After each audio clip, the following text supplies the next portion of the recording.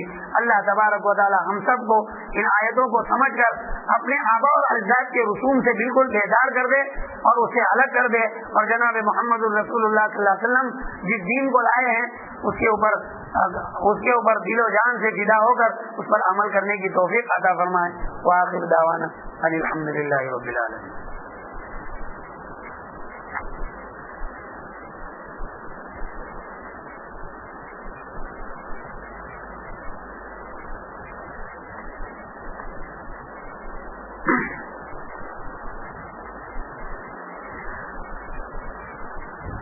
اللهم لك الحمد كله ولك الشكر كله ولك الملك كله وإليك يرجع الأمر كله اللهم لا احصي ثناء عليك انت كما اثنيت على نفسك اللهم صل على محمد وعلى ال محمد كما صليت على ابراهيم وعلى ال ابراهيم انك حميد مجيد اللهم بارك على محمد وعلى ال محمد كما باركت على ابراهيم وعلى ال ابراهيم انك حميد مجيد ظلمنا انفسنا وان لم تغفر لنا وترحمنا لنكونن من الخاسرين رب اجعلني مقيم الصلاة ومن ذريتي ربنا وتقبل دعاء ربنا اغفر لي ولوالدي وللمؤمنين يوم يقوم الحساب ربنا اغفر لنا ولإخواننا الذين سبقونا بالإيمان ولا تجعل في قلوبنا غلا للذين آمنوا ربنا إنك رؤوف رحيم.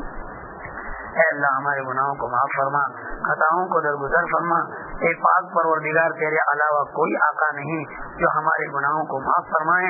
اے اللہ تو اپنا فضل فرما کر ہم سب کے سب گناہوں کو معاف فرما دے. اے اللہ جب بندہ اپنے جانب سے تیرے سامنے یہ کہتا ہے لا الہ الا انت نستغفرک ونتوب الیک، اے اللہ تو فرشتوں کے سامنے اعلان فرماتا ہے کہ میرا بندہ یہ جانتا ہے کہ میرے علاوہ کوئی گناہوں کو معاف فرمانے والا نہیں ہے. اے اللہ تو فرشتوں سے یہ کہتا ہے کہ فرشتوں گواہ ہو میں نے میرے بندے کی مغفرت فرما دی. اے اللہ ہم تجھے سچے دل سے توبہ کرتے ہیں، ہم تجھ سے اپنے گناہوں کی معافی چاہتے ہیں. اے پاک پروردگار ہم سب کے گناہوں کو معاف فرما دے. ہمارے چھوٹے بڑے ظاہری اور باطنی کلم کھلا کیے ہوئے چپ چپ کر کیا ہوئے اے اللہ اختیار سے کیے ہوئے غیر اختیار سے کیے ہوئے ہر طرح کے گناہوں پر معافی کا قلم پھیر کر اے اللہ ان گناہوں کو نیکیوں سے بدل دے، ان گناہوں کو نیکیوں سے بدل دے، ان گناہوں کو نیکیوں سے بدل دے. ہمیں ہمارے اعمال میں سیاہ داغ نہ رکھ اے اللہ، پاکیزہ اعمال بنا دے. اے اللہ تو ہمارے دلوں کے اندر اپنی معرفت پیدا فرما. اے اللہ تو ہمارے دلوں کے اندر اپنی معرفت پیدا فرما، ہمارے دلوں کو اپنی معرفت سے ششار فرما. اے اللہ تو فضل فرما دے، تو فضل فرما دے، تو فضل فرما دے.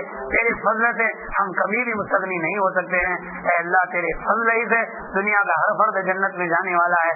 اے اللہ اس فضل سے ہم کیسے مستغنی ہو سکتے ہیں؟ دنیا میں بھی اپنا فضل فرما دے، آخرت میں بھی اپنا فضل فرما دے.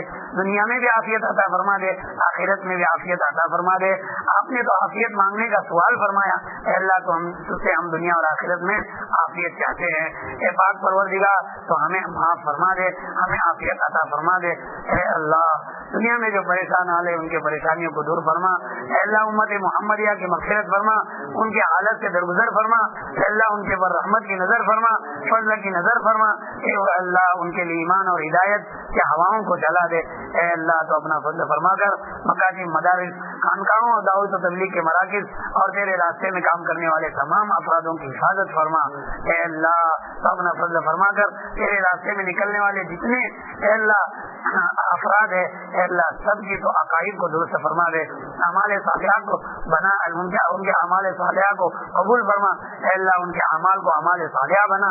اے اللہ ان کو نیک ہدایت عطا فرما. اے اللہ علوم نافعہ عطا فرما.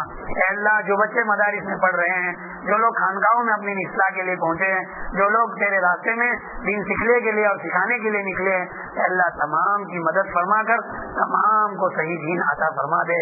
اے اللہ امت کو گمراہیوں سے بچا، امت کو گمراہیوں سے بچا، ہم سب کو گمراہیوں سے بچا. شیطان کے شرور سے ہماری حفاظت فرما، نفس کے قید و بند سے ہماری حفاظت فرما. اے اللہ تو اپنا فضل فرما کر ہم سب کو کلمے والی موت نصیب فرما. جو مانگا عطا فرما، جو مانگنے سے رہ گیا جناب محمد الرسول اللہ صلی اللہ علیہ وسلم کے سب کے عطا فرما. وصلی اللہ تعالی علی خیر خلقہ محمد وعلی آلہ وصحبہ اجمعین برحمتک یا ارحم الراحمین.